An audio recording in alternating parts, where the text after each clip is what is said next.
मैंने सोचा नहीं था मेरे को ये फिरकी लेनी इतनी भारी पड़ जाएगी। तो ये गाइस, कैसे आप लोग? मैं आपका भाई हैप्पी और आप देख रहे हैं हैप्पी द व्लॉग। तो मैं अभी रेडी हो गया हूँ। तो गाइस, मैंने सबसे पहले खाई जलेबी। जलेबी खा के मैं चेक करने लगा अपना मांझा। तो गाइस, ये मांझा बहुत सही था। फिर इस मांझे को पुरानी फिरकी में लपेट के मैं आ गया छत पे। छत पे आके देखा तो यहाँ उड़ रहे थे पतंग, जो कि मेरे को पेचिंग के लिए बोल रहे थे।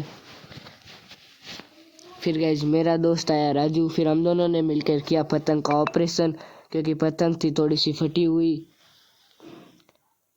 फिर गाइस, मैंने पतंग उड़ाने की ट्राई की तो पतंग मेरे से बहुत मुश्किल से उड़ी, पर उड़ गई। फिर गाइस, पतंग चली गई थी आसमान की वादियों में।